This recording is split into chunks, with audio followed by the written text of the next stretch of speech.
जय हिंद दोस्तों। आज हम बात करेंगे बिहार के भूतपूर्व सैनिकों को बिहार सरकार के द्वारा की जा रही उपेक्षा के बारे में। सबसे पहले मैं अपने बारे में आपको बताना चाहता हूँ। मैं खुद एक भूतपूर्व सैनिक हूँ। मैंने भारतीय वायुसेना में 20 साल नौकरी की है और अपनी नौकरी के दौरान ही मैंने दिल्ली यूनिवर्सिटी से एलएलबी किया और अ, मैं 2021 में 20 साल के बाद रिटायर हुआ।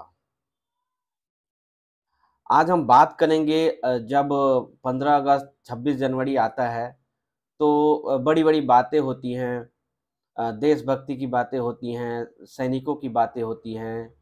लेकिन जब धरातल पे जब हम देखते हैं तो कुछ और नज़र आता है।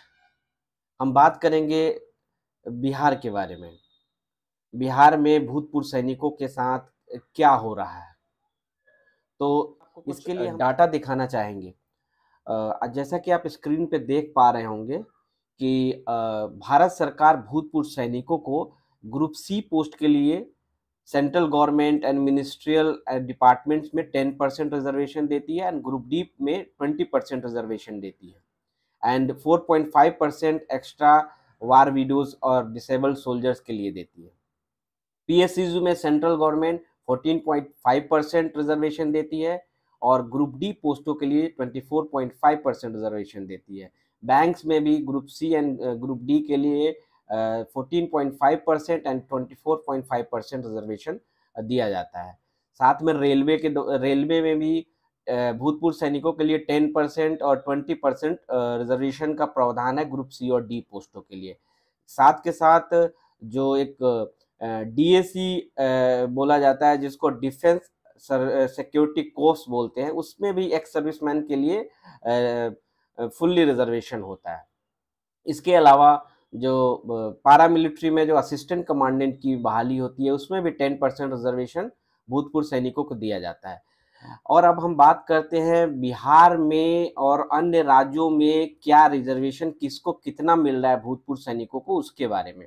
तो आज जैसा कि आप स्क्रीन पे देख पा रहे होंगे, हिमाचल प्रदेश में ग्रुप ए पोस्ट के लिए 15%, ग्रुप बी पोस्ट के लिए 15%, ग्रुप सी के लिए 15% एंड ग्रुप डी के लिए भी 15%। ऐसे ही आप पंजाब में भी आप देख सकते हैं ग्रुप ए पोस्ट के लिए 13%, ग्रुप बी पोस्ट के लिए 13%, ग्रुप सी के लिए 13 और ग्रुप डी के लिए 13।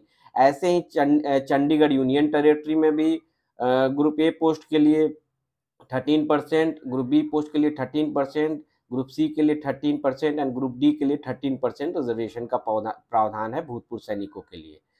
कर्नाटका में भी 10%, 10 ग्रुप ए पोस्ट के लिए, ग्रुप बी पोस्ट के लिए 10%, ग्रुप सी पोस्ट के लिए 10% और ग्रुप डी पोस्ट के लिए 10% रिजर्वेशन का प्रावधान है। ऐसे ही आप देख सकते हैं, ऊपर से नीचे आप देख सकते हैं। और सबसे जो शर्म की बात है कह सकते हैं वो है बिहार के लिए, क्योंकि बिहार में आप देख पा रहे होंगे कि ग्रुप ए पोस्ट के लिए 0, ग्रुप बी पोस्ट के लिए 0 एंड ग्रुप सी के लिए भी 0 और ग्रुप डी के लिए भी 0 पोस्ट है।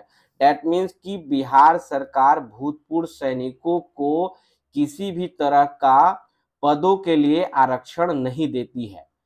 हाँ, आरक्षण सैफ की बहाली होती है जिसको स्पेशल ऑक्सिलरी फोर्स कहा जाता है, जिसमें वो थाने में अटैच रहते हैं और उनका काम है कि राइफल लेके और वो थाने के साथ जहाँ भी जाते हैं उनके साथ जाएंगे। कुल मिला के एक सिपाही की पोस्ट है और उसमें भी वेतनमान इनको पूरा नहीं मिलता है, एक मानदेय के रूप में इनको मिलता है।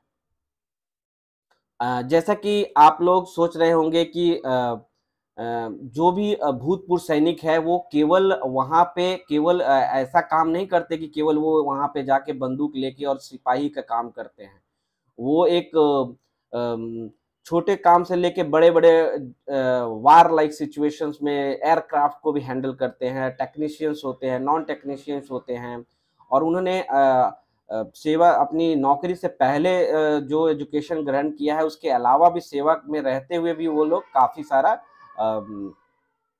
उन्होंने एजुकेशन क्वालिफिकेशन गेन गेन करते हैं। इसके रिगार्डिंग हमने बिहार के मुख्यमंत्री को भी एक पत्र लिखा था।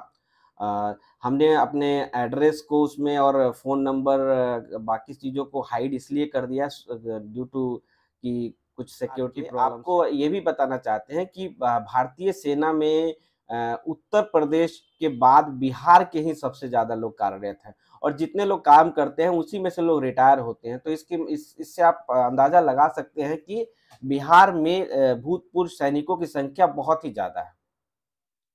लेकिन जब वो रिटायर होके जब वो बिहार में आते हैं, तब जब यहाँ की भर्तियों के बारे में जब वो देखते हैं, तो उन्हें पता चलता है कि यहाँ पे किसी भी तरह का रिजर्वेशन पदों के लिए नहीं है भूतपूर्व सैनिकों के लिए, और ये बहुत शर्म की बात है।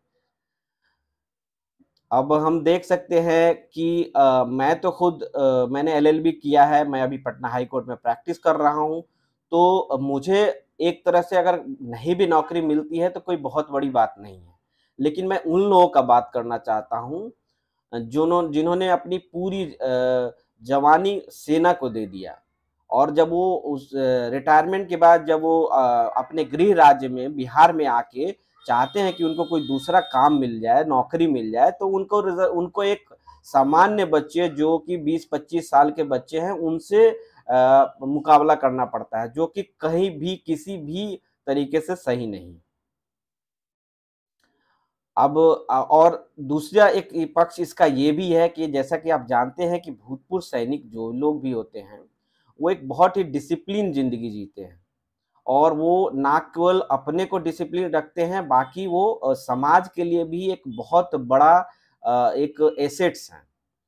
तो अगर उनको जब नौकरी नहीं मिलती है बिहार में, तो वो मजबूरन रिटायर होके जहाँ से वो रिटायर होते हैं, कोई पूना से, कोई दिल्ली से, कोई लखनऊ से, कोई हैदराबाद से, कोई जम्मू कश्मीर से, जो जहाँ रिटायर हो रहा है उसी के आसपास मजबूरन वो बस जा रहे हैं, और जिसके कारण वो बिहार में नहीं आ रहे हैं। और आप ये इससे अंदाजा लगा सकते हैं कि अगर वो बिहार में वापस आते, तो बिहार को वो बहुत ही अच्छे तरीके से बदल सकते थे, ये समाज में बदलाव ला सकते थे। लेकिन रोजगार नहीं मिलने के कारण वो अगर एक बार बिहार आ भी जाते हैं, तो पुनः वो मजबूर होके पलायन को विवश है। अब मैंने ये मुख्यमंत्री जी को पत्र लिखा है, और मैं आशा करता हूं कि मुख्यमंत्री जी इस पत्र पे जल्द से जल्द कार्रवाई करेंगे, और ये सुनिश्चित करेंगे कि बिहार के भूतपूर्व सैनिकों का हर एक पदों में उनको रिजर्वेशन दिया जाए, ताकि वो उनको नौकरियां मिल सके बिहार में। लोगों से विनम्र निवेदन है कि आप इस वीडियो को ज़्यादा से ज़्यादा शेयर करें, ताकि ये जो मामला है वो माननीय मुख्यमंत्री के कानों तक पहुंचे, और वो जल्द से जल्द भूतपूर्व सैनिकों के पक्ष में एक अच्छा फैसला ले, और भूतपूर्व सैनिकों का सम्मान करे। बस आप सबों से निवेदन है कि आप इसको लाइक, शेयर, सब्सक्राइब करें मेरे चैनल को। जय हिंद, जय भारत।